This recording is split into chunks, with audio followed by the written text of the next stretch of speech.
नम शिवाय। सावन का पावन महीना भगवान शिव की भक्ति के लिए सबसे उत्तम माना गया है। विशेषकर सावन के सोमवार को व्रत और पूजा करने से भोलेनाथ शीघ्र प्रसन्न होते हैं और अपने भक्तों की मनोकामनाएं पूर्ण करते हैं। इस वीडियो में हम सुनेंगे सावन सोमवार व्रत की पौराणिक कथा, जो शिवजी की महिमा और व्रत की महत्ता को दर्शाती है। कृपया वीडियो को अंत तक सुनें और अपने घर में इसका श्रवण जरूर करवाएं। हर हर महादेव। आइए जानते हैं सावन के सोमवार की व्रत कथा। मृत्युलोक में भ्रमण करने की इच्छा करके एक समय श्री भूतनाथ भगवान भोलेनाथ माता पार्वती के साथ मृत्युलोक में पधारे। भ्रमण करते करते दोनों विदर्भ देशांतर्गत अमरावती नाम की अति रमणीक नगरी में पहुँचे। अमरावती नगरी स्वर्ग के सदृश सभी प्रकार के सुखों से परिपूर्ण थी। उसमें वहाँ के महाराज द्वारा बनवाया हुआ अति रमणीक शिवजी का मंदिर भी था। भगवान शंकर भगवती पार्वती के साथ इस मंदिर में निवास करने लगे। एक समय माता पार्वती जी भगवान भोलेनाथ को प्रसन्न देखकर बोली, हे महाराज, आज तो हम दोनों चौसर खेलेंगे। शिवजी ने प्राण प्रिया की बात को मान लिया और चौसर खेलने लगे। उसी समय मंदिर का पुजारी ब्राह्मण मंदिर में पूजा करने आया। माता पार्वती ने पुजारी से प्रश्न किया, पुजारी जी बताओ, इस बाजी में हम दोनों में से किसी जीत होगी? ब्राह्मण बिना विचारे जल्दी से बोल उठा कि महादेव जी की जीत होगी। थोड़ी देर में बाजी समाप्त हो गई और पार्वती जी जीत हुई। पार्वती जी को बहुत गुस्सा आया और ब्राह्मण को झूठ बोलने के अपराध के कारण श्राप देने चली। भोलेनाथ ने पार्वती को बहुत समझाया, लेकिन उन्होंने ब्राह्मण को कोढ़ी होने का शाप दे दिया। कुछ समय बाद पार्वती जी के श्रापवश पुजारी के शरीर में कोढ़ पैदा हो गया। वह बहुत अधिक दुखी रहने लगा। पुजारी को कष्ट भोगते हुए जब बहुत दिन गुजर गए, तब एक दिन देवलोक की अप्सराएं शिवजी की पूजा करने के लिए उस मंदिर में पधारी। पुजारी के कोढ़ के कष्ट को देखकर उन्हें बड़ी दया आई। उन्होंने उससे रोगी होने का कारण पूछा। पुजारी ने निसंकोच सारी बातें बता दी। वे अप्सराएं बोली, हे पुजारी, अब तुम अधिक दुखी मत होना। सावन सोमवार का व्रत भक्तिभाव से करो। पुजारी ने अप्सराओं से व्रत की विधि पूछी। अप्सराओं ने बताया, सोमवार को भक्ति भाव से व्रत करो। साफ वस्त्र पहनो। संध्या व उपासना के बाद आधा सेर गेहूं का आटा लो और उसके 3 भाग कर लो। घी, गुड़, दीप, नैवेद्य, पूंगी फल, बेलपत्र, जनेऊ जोड़ा, चंदन, अक्षत पुष्पादि से प्रदोषकाल में भगवान शिव की पूजा करो। उसके बाद 3 भागों में से 1 भाग शिवजी को अर्पण करो। बाकी 2 शिवजी का प्रसाद समझकर उपस्थित लोगों में बांट दो और आप भी प्रसाद समझकर खाओ। इस विधि से 16 सोमवार व्रत रखो। 17वें सोमवार को 5 सेर पवित्र गेहूं के आटे की बाटी बनाओ। उसमें घी और गुड़ मिलाकर चूरमा बनाओ। भगवान भोलेनाथ को भोग लगाकर उपस्थित भक्तों में बांट दो। इसके बाद कुटुंब सहित प्रसाद लो तो शिवजी की कृपा से उसकी सभी मनोकामनाएं पूरी हो जाती हैं। ऐसा कहकर अप्सराएं स्वर्ग को चली गईं। ब्राह्मण ने यथाविधि षोडश सोमवार व्रत किया तथा भगवान शिव की कृपा से रोग से मुक्ति पाकर आनंद से रहने लगा। कुछ दिन बाद शिवजी और पार्वती जी उस मंदिर में पुनः पधारे। ब्राह्मण को निरोग देखकर पार्वती जी ने ब्राह्मण से रोग से मुक्त होने का उपाय पूछा। ब्राह्मण ने 16 सोमवार व्रत कथा सुनाई। पार्वती जी बहुत प्रसन्न हुई। ब्राह्मण से व्रत विधि पूछकर स्वयं भी व्रत तैयार हो गई।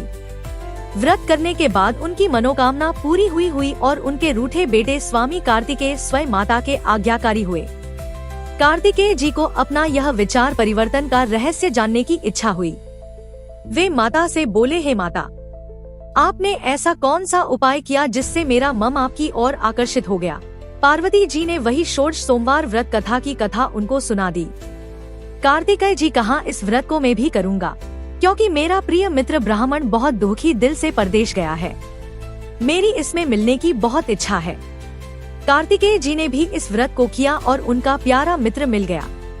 मित्र ने इस आकस्मिक मिलन का भेद पूछा तो कार्तिकेय जी बोले, हे मित्र, हमने तुम्हारे मिलने की इच्छा करके 16 सोमवार का व्रत किया था। अब तो ब्राह्मण मित्र को अपने विवाह की बड़ी चिंता हुई।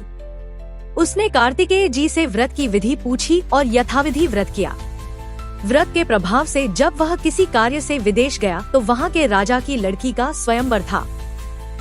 राजा ने प्रण किया था कि जिस राजकुमार के गले में सब प्रकार से श्रृंगारित हथिनी माला डालेगी, मैं उसी के साथ अपनी प्यारी बेटी का विवाह कर दूंगा।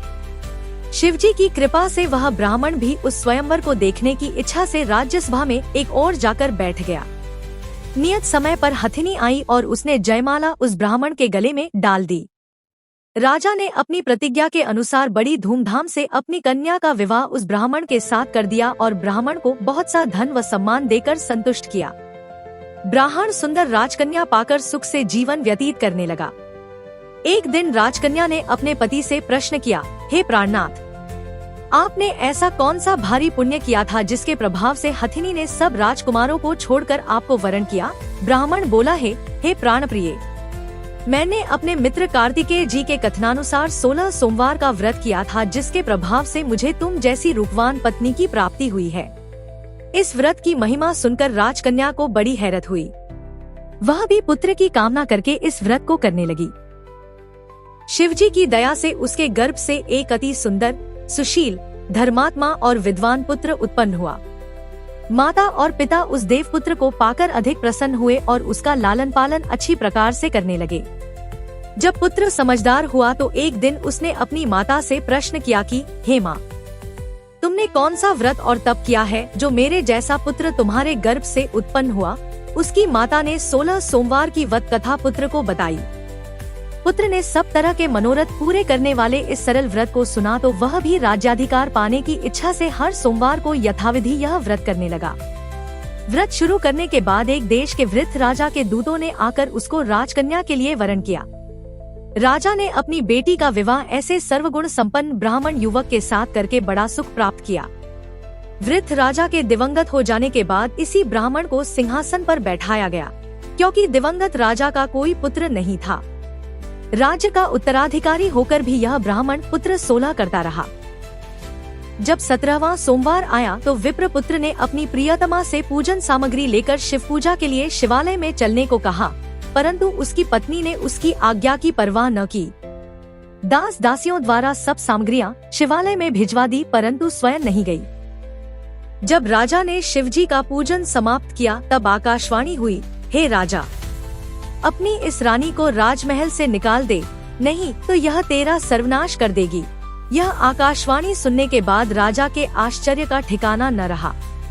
उसने मंत्रणा गृह में आकर अपने सभासदों को बुलाकर कहा, मंत्रियों, मुझे आज शिवजी की आकाशवाणी हुई है कि राजा तू अपनी इस रानी को राज्य से निकाल दे, नहीं तो यह तेरा सर्वनाश कर देगी। राज्य के मंत्री और सभासद आदि सब विस्मय और दुहक में डूब गया, क्योंकि जिस कन्या के कारण उसे राज्य मिला था, राजा उसी को निकालने की बात कह रहा था। यह कैसे हो सकता था? पर राजा ने मंत्रियों की परवाह नहीं की। उसने अपनी पत्नी को राजमहल से निकाल दिया। रानी दुहकी हृदय से भाग्य को कोसती हुई राज्य से बाहर चली गई। बिना पदत्राण, फटे हुए वस्त्र पहने, भूख से दुहकी हृदय से भाग्य को कोसती हुई चली जा रही थी कि उसकी अचानक एक करुण बुढ़िया से भेंट हुई जो सूत काटकर बेचने जाती थी। रानी की करुण दशा देखकर वह बोली, चल तू मेरा सूत बिकवा दे। मैं बूढ़ी हूँ, भाव करना नहीं जानती हूँ।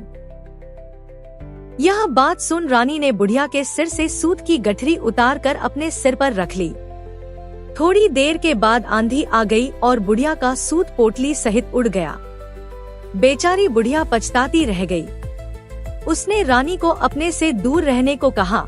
इसके बाद रानी एक तेली के घर गई तो शिवजी के प्रकोप के कारण तेली के सभी मटके उसी क्षण चटक गए। तेली ने भी रानी को अपने घर से निकाल दिया। बहुत से दुहक उठाती रानी एक नदी के किनारे गई तो नदी का सारा जल सूख गया। उसके पश्चात रानी एक जंगल में गई। वहाँ सरोवर में पानी पीने गई तो उसके हाथ का स्पर्श होते ही सरोवर का नीलकमल के समान जल असंख्य कीड़ों में होकर गंदा हो गया। रानी ने भाग्य पर दोषरोपण करते हुए उस जल को पीकर पेड़ की शीतल छाया में विश्राम करना चाहा, परंतु वह जिस पेड़ के नीचे विश्राम करती उस पेड़ के पत्ते तुरंत टूटकर गिर जाते थे। वन, सरोवर, जलाशय की ऐसी दशा देख गौ चराते ग्वालों ने अपने गुसाई जी से, जो उस जंगल में स्थित मंदिर में पुजारी थे, उनको यह बात बताई। गुसाई जी के आदेशानुसार ग्वाले रानी को पकड़कर गुसाई जी के पास लाए। रानी की मुखकांति और शरीर शोभा देख गुसाई जी जान गए कि यह अवश्य ही कोई विधि की गति की मारी कुलीन स्त्री है। पुजारी रानी से कहा, पुत्री, मैं तुमको अपनी पुत्री के समान रखूंगा। तुम मेरे आश्रम में आकर रहो। मैं तुम्हें किसी प्रकार का दुहक नहीं होने दूंगा। गुसाई जी के वचन सुनकर रानी को धीरज हुआ। वह आश्रम में रहने लगी।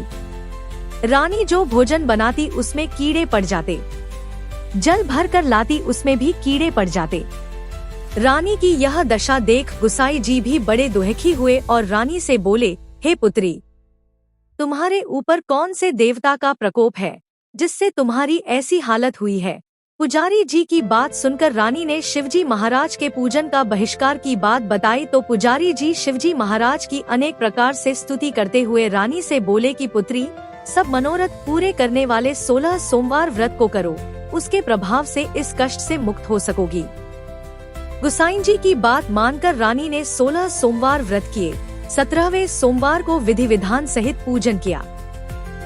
उस पूजा के प्रभाव से राजा के हृदय में विचार आया कि रानी को गए हुए बहुत समय बीत गया, न जाने कहां कहां भटकती होगी, उसे ढूंढना चाहिए। यह सोचकर रानी को तलाश करने के लिए राजा ने चारों दिशाओं में दूत भेजे। वे दूत रानी को तलाश करते हुए गुसाई जी के आश्रम में पहुँचे। वहाँ रानी को पाकर उनसे रानी को अपने साथ ले जाने का आग्रह करने लगे, परंतु गुसाई जी ने मना कर दिया। दूत चुपचाप वापस लौट आए और राजा को रानी का पता बतलाया। रानी का पता पाकर राजा गुसाई जी के आश्रम में गए और उनसे कहा, महाराज, जो देवी आपके आश्रम में रहती है वह मेरी पत्नी है। शिवजी के प्रकोप के कारण मैंने उसको त्याग दिया था। अब मैं भोलेनाथ की कृपा से उसे लेने आया हूँ। कृपया मुझे अपनी पत्नी को साथ ले जाने की आज्ञा दें। यह सुनकर गुसाई जी बड़े प्रसन्न हुए। उन्होंने रानी को राजा के साथ जाने की अनुमति दे दी। राजा बड़ी प्रसन्नता से रानी को महल में लेकर आया। सारे राज्य में उत्सव मनाया गया और चारों तरफ प्रसन्नता की लहर दौड़ गई। सारी प्रजा ने अपनी रानी के आने पर खुशियां मनाई। राजा और रानी फिर नियम पूर्वक 16 सोमवार के व्रत का पालन करते हुए बहुत समय तक आनंद पूर्वक भूलोक पर निवास करते रहे। अंत समय में दोनों को मोक्ष, स्वर्ग की प्राप्ति हुई। इस प्रकार जो मनुष्य 16 सोमवार के व्रत को श्रद्धा पूर्वक करता है, उसकी सभी मनोकामनाएं भगवान शिवजी की कृपा से पूर्ण होती हैं और उसे मोक्ष की प्राप्त होती है। आप सभी ने सावन सोमवार व्रत कथा ध्यान पूर्वक सुनी, इसके लिए धन्यवाद। यदि आपको यह कथा ज्ञानवर्धक और भक्तिपूर्ण लगी हो तो वीडियो को लाइक और शेयर जरूर करें। चैनल को सब्सक्राइब करना न भूलें ताकि ऐसे ही और भी धार्मिक और प्रेरणादायक कथाएं आप तक पहुंचती रहें। अंत में हम यही कामना करते हैं कि भोलेनाथ आपकी हर मनोकामना पूर्ण करें और आपके जीवन में सुख शांति और समृद्धि प्रदान करें। बोलो भगवान भोलेनाथ की जय।